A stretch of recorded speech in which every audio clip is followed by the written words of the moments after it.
Shalom,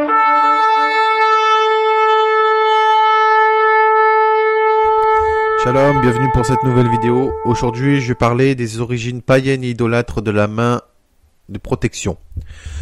Vous la connaissez tous, cette main. On la voit partout. Beaucoup de personnes l'utilisent. Cette main est appelée main de Fatima. Chez les Arabes, chez les Juifs, main de Myriam. Chez les chrétiens, main de Marie. Donc, comment elle s'appelle? Elle s'appelle en réalité Hamsa ou Ramsa. Donc, c'est pareil. Hein. Chez les Arabes, c'est Hamsa, donc qui signifie 5. Et en hébreu, c'est Ramsa, pareil, qui signifie 5. En langue amazigh, donc les berbères, il y a aussi le terme, alors, encore une fois, pardon pour la prononciation des termes. Moi et les prononciations, ça fait 2. Donc le terme tafust ou tafoust, je ne sais pas. Donc qui veut dire tout simplement petite main. Voilà. Donc, il faut savoir une chose, c'est que le mot Hamsa ou Khamsa est aussi d'origine indienne, puisqu'il veut dire aussi puissant. Donc, on voit que la Hamsa est une amulette en forme de main, souvent représentée avec un œil au milieu. Alors, souvent, on voit c'est l'œil appelé, donc l'œil turc appelé Nazar Banchou. J'ai fait une vidéo sur ce sujet, que ce symbole de couleur bleue et l'œil en lui-même est une origine païenne idolâtre qui remonte à plus de 5000 ans. Donc, également pareil, cette main a plus de 5000 ans d'histoire. Et je vais vous le prouver après.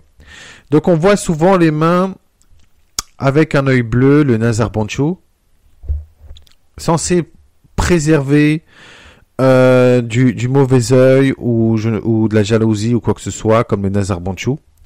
Donc c'est une amulette en forme de main ou de palmier populaire dans toute l'Afrique du Nord et au Moyen-Orient. Elle est couramment utilisée dans les bijoux et les teintures murales, dans les peintures, et aussi comme pendentif partout dans les bazars, dans les marchés. Voilà, c'est contre le mauvais œil ou quoi que ce soit. Donc, elle représente, donc comme je l'ai dit, la main droite ouverte avec un œil au milieu, qui est une image reconnue et qui est utilisée comme signe de protection à de nombreuses reprises au cours de l'histoire. La Hamsa est traditionnellement considérée comme une défense contre le mauvais œil, les personnes envieuses et jalouses. Il y a même une expression arabe qui disait Hamsa dans ton œil, donc 5 dans ton œil. Voilà, c'est pour repousser. Chez les Juifs, ils disent Bli Ain Aha, c'est-à-dire pas de mauvais yeux. En yiddish, Kain Ain Aha. Donc pareil, pas de mauvais yeux.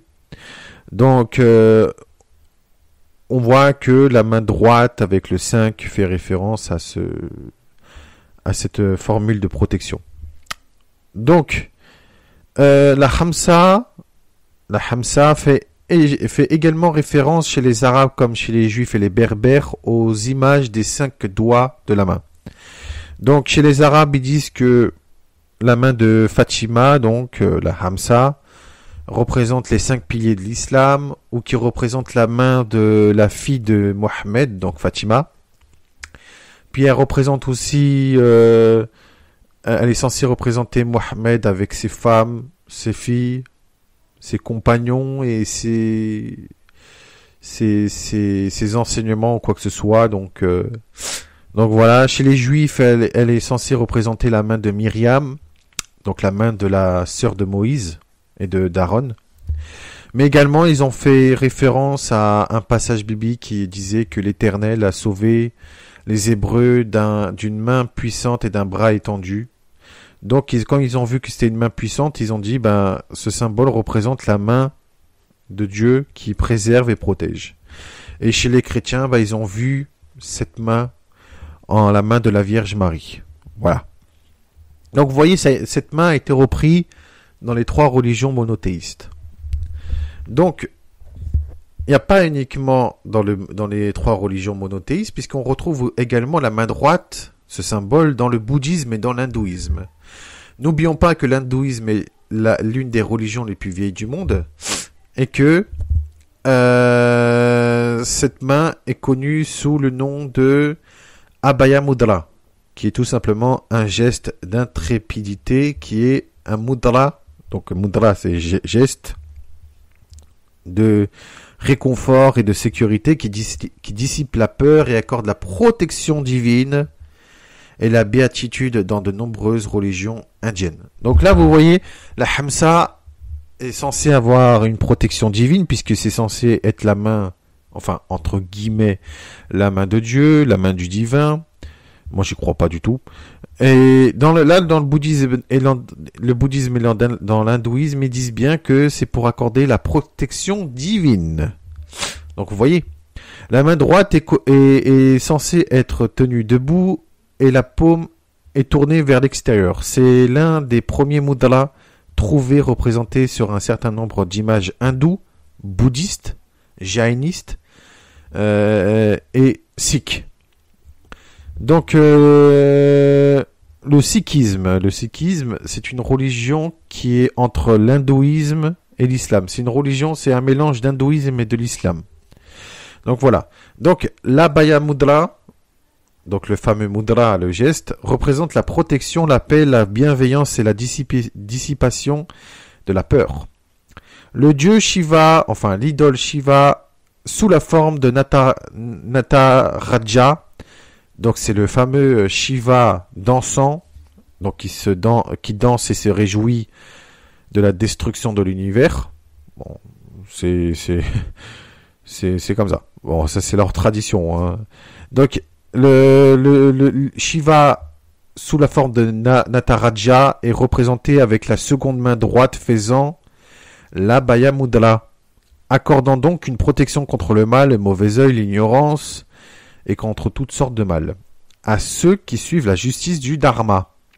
Bizarrement, nous retrouvons également le même concept de la main droite, et que le Shiva avec son Abhaya Mudra accorde une protection contre le mal, le mauvais œil, l'ignorance et le mal. Donc vous voyez, dans le bouddhisme Theravada, il est généralement fait avec la main droite levée à la hauteur des épaules, le bras plié et la paume tournée vers l'extérieur, avec les doigts droits et joints, et la main gauche suspendue en position debout. L'Abhaya Mudra était utilisé dans le début du bouddhisme comme symbole de bonne intention, proposant l'amitié lors de l'approche d'échange, mais aussi elle a été utilisée avant le début du bouddhisme. Donc pendant le début du bouddhisme et aussi avant.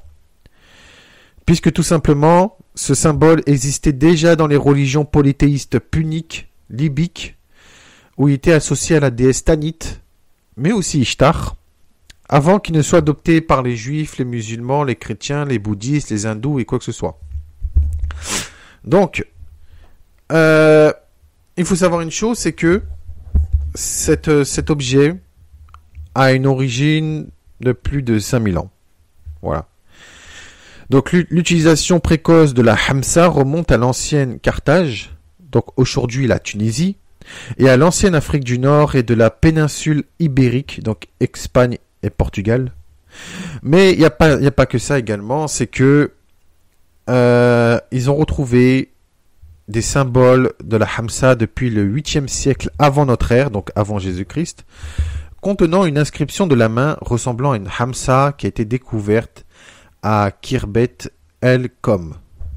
L'image de la main droite ouverte est visible dans les artefacts mésopotamiens, aujourd'hui l'Irak et le Koweït, et dans les amulettes de la déesse Inanna ou Ishtar. Alors, petite histoire, c'est que Tanit existait en Phénicie. Elle a été connue sous le nom de Ishtar ou Inanna. Ils ont retrouvé des stèles avec le symbole de Tanit, les symboles de Tanit, où c'était écrit en phénicien. Donc il faut savoir une chose, c'est qu'il y avait une princesse ou une reine de Phénicie. Elle était amoureuse d'un autre roi, et que malheureusement les dieux ont rappelé sa mission divine. Donc elle devait émigrer jusqu'à Carthage, donc actuellement la Tunisie. Donc ce qui s'est passé, c'est que elle a ramené son culte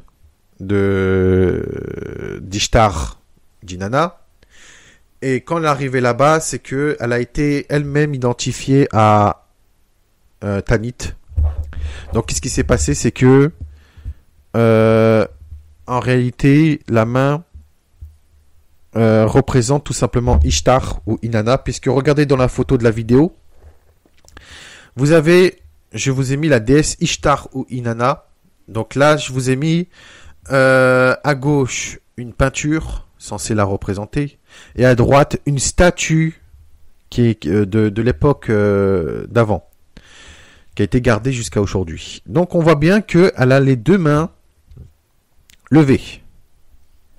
Alors la main de droite et la main de gauche sont censées représenter l'équilibre entre l'homme et la femme, et le bien et le mal. Enfin voilà, patati et patata. Donc on voit que ça a commencé avec la déesse Ishtar, donc Inanna. Quand la princesse ou la reine de Phénicie est allée jusqu'à Carthage, elle a été identifiée donc à Tanit. Donc ce qui s'est passé, c'est que Ishtar Inanna est devenue Tanit. Et maintenant, si vous regardez dans la photo de la vidéo, vous voyez à gauche une main. Au milieu, vous voyez le symbole de Tanit. Et à droite, un autre symbole. En plus, qu'est-ce qu'on voit, c'est que dans le symbole de Tanit, il y a quoi? Un croissant de lune. Donc, vous voyez? Donc voilà, c'est pour ça que d'abord elle a été trouvée en Phénicie, puis après à Carthage, donc en Tunisie. Bien évidemment, il y a Ishtar, mais aussi Inanna. Donc il y a en Phénicie, mais aussi en Mésopotamie. Donc la Babylonie, les Assyriens, Sumer. Enfin voilà, plusieurs choses, parce qu'ils adoraient aussi Ishtar, Inanna. Donc la Hamsa, elle a une origine non seulement phénicienne, babylonienne, mésopotamienne, mais aussi on voit que elle a été emmenée à Carthage, donc aujourd'hui la Tunisie. Et voilà, donc il faut savoir une chose, c'est que l'image de la main droite ouverte est visible dans les artefacts mésopotamiens, aussi phéniciens. Voilà, on voit partout. D'autres symboles de protection divine basés autour de la main comprennent la main de Vénus ou Aphrodite. Et il faut savoir une chose, c'est que Vénus est associée à qui? Ishtar. Donc, alors, petit rappel, Ishtar, en français, c'est Astarté. Donc voilà. Il n'est pas étonnant puisqu'ils ont retrouvé même une tombe d'un Israélite datant du 8e siècle avant notre ère, donc avant Jésus-Christ. Parce que malheureusement, il y avait le culte d'Ishtar et tout. Voilà, donc malheureusement, voilà. Donc, qu'est-ce qui s'est passé? C'est que tous les symboles ont été repris en Phénicie, ont été repris en Mésopotamie, même en Égypte, pour vous dire, même en Grèce, même à Rome, partout, voilà, partout, en réalité partout, parce que même on voit la déesse Vénus et Aphrodite. Malheureusement, les catholiques ont repris aussi la main de Vénus pour donner la main de Marie. Donc vous voyez, et ce qui était utilisé pour se protéger les femmes du mauvais œil et ou stimuler la fertilité et l'allaitement, promouvoir des grossesses saines et renforcer les faibles. Donc il y a un lien, comme je vous l'avais dit en Égypte, il y a un lien entre la Hamsa et le Mano Panthéa, qui signifie tout simplement main panthéiste. Vous voyez?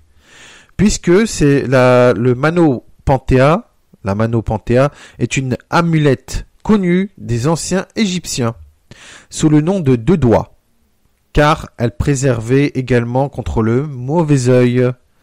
Dans cette amulette, les 2 doigts représentent Isis et Osiris, et le pouce représente leur enfant Horus.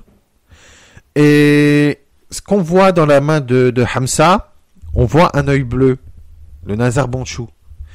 Et l'ancêtre du Nazar Bonchou, c'est quoi? C'est l'œil d'Horus, puisqu'il a été créé à partir de pattes de verre, couleur bleue, symbole contre le mauvais œil et tout. Donc là, on voit que la Hamza et le Nazar Bonchou ont 2 origines égyptiennes, puisqu'ils représentent l'œil d'Horus et la main d'Horus. Vous voyez? Donc, qu'est-ce qu'on retrouve? Tout simplement, la Hamza avec le Nazar Bonchou. Il était utilisé aussi pour invoquer les esprits protecteurs des parents sur leurs enfants. Donc, la Hamza que vous avez, elle fait appel aux divinités, tout comme le Nazar Bonchou.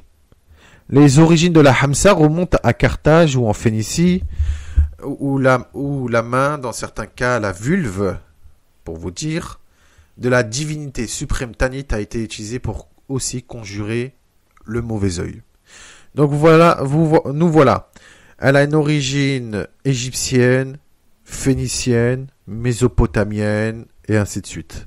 Ce motif était le signe le plus important de la magie apotropaïque dans le monde islamique. Bien que de nombreuses représentations modernes continuent à montrer une origine évidente du sexe symbolisme. Donc, petit rappel, qui est la déesse Tanit, puisque on dit souvent qu'elle représente la déesse Tanit. Eh ben, c'est une déesse punique et libyque, chargée selon la civilisation carthaginoise de veiller à la fertilité, aux naissances et à la croissance. Elle représente aussi la beauté féminine. Donc, elle a pris son culte, elle a pris de l'ampleur à Carthage, dans la Carthage romaine, ancienne cité punique, et en Tunisie, où était surnommée Yéma, mère. Elle était la parèdre du dieu Baal Amon. Vous le connaissez tous, Baal Amon, Baal.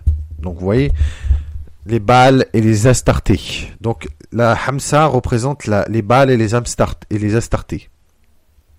Donc son nom se retrouve avec des variantes comme Tinit, Tinet, Tanou, Tangou. Le nom exact retrouvé de Tanit est Tinit. Le nom de la déesse est suivi de Péné Baal, littéralement face de Baal. À partir de 400 avant Jésus-Christ. Environ ainsi que Tinit ou Tinet, Tanit est l'équivalent carthaginoise ou ginois de la déesse lunaire Astarté Ishtar.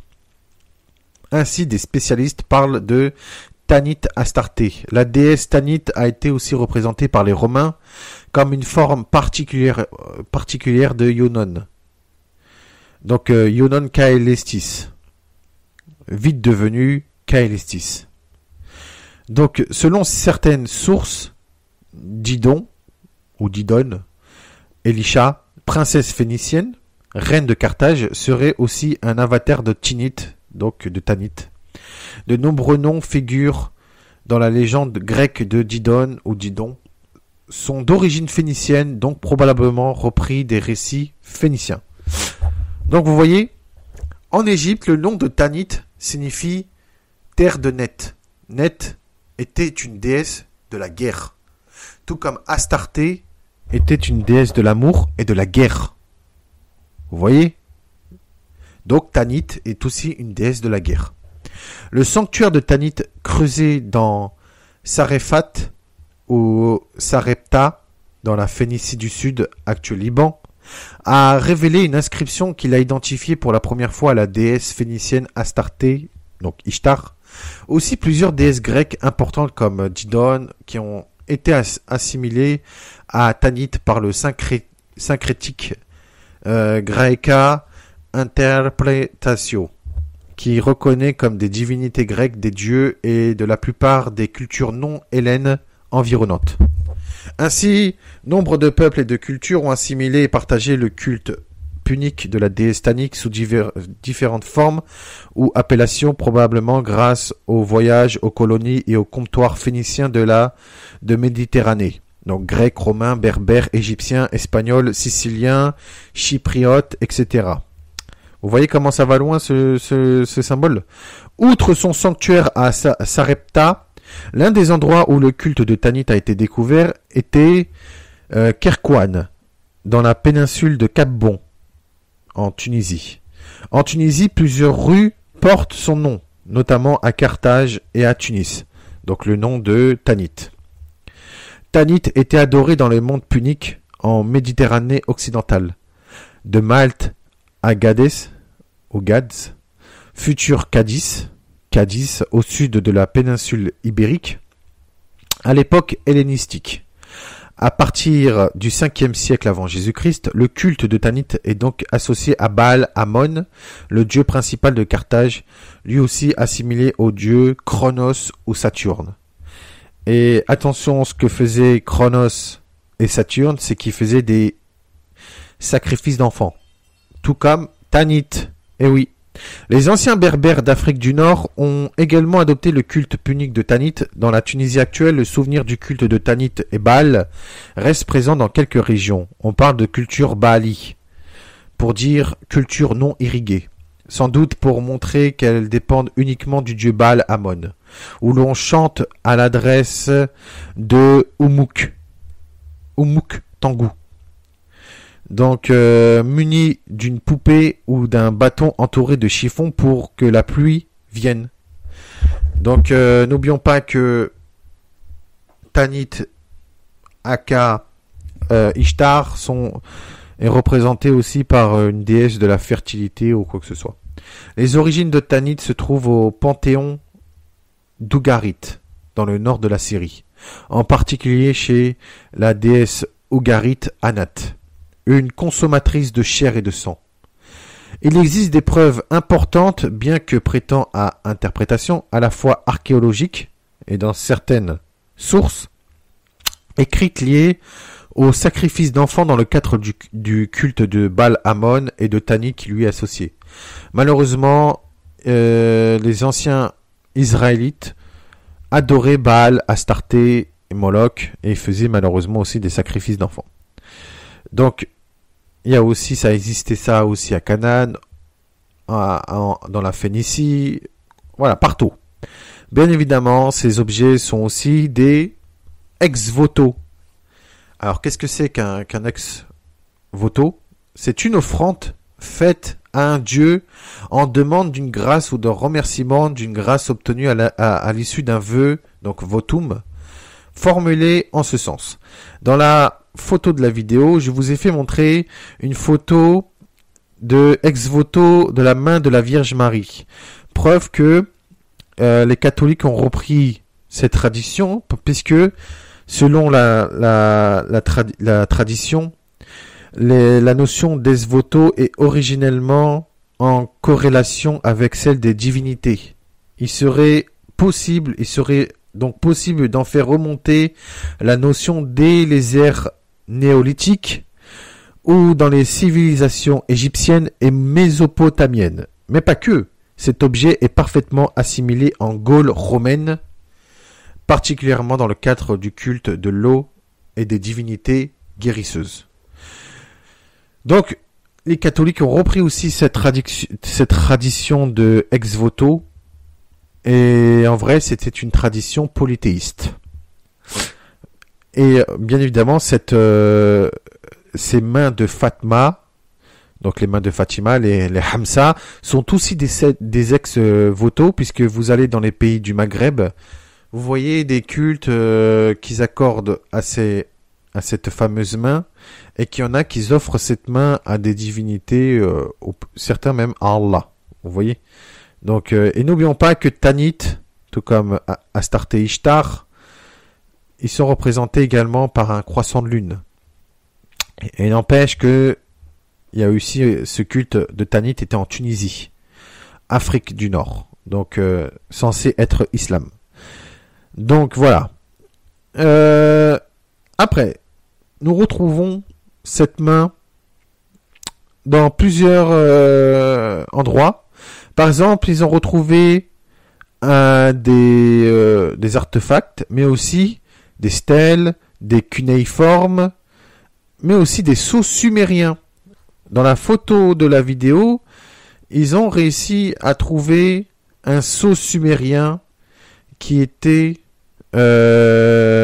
représenté avec un trou sur le côté, sans doute comme un pendentif pour attirer les faveurs divines des divinités. C'est un sceau sumérien. Donc c'est un pendentif en forme de main. Là on voit que le pouce est rentré à l'intérieur, mais vous voyez que le petit doigt, par exemple, a été coupé puisque c'est un ancien symbole, mais elle représentait une main, comme la main de Fatima, etc. À côté, vous avez une main en argile qui a été retrouvée dans le site de Nimroud, en Mésopotamie. Donc, d'origine assyrienne, cette main, elle est censée représenter la main de Nimrod. Nimrod, vous le connaissez tous.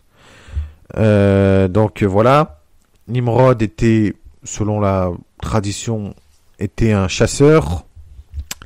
Il était l'enfant de Tammuz ou je ne sais quoi. Donc voilà, donc cette main, vous voyez bien là, on voit les cinq doigts de la main.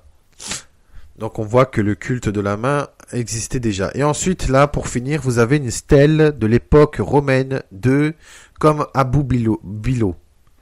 Donc c'était à Terenoutis.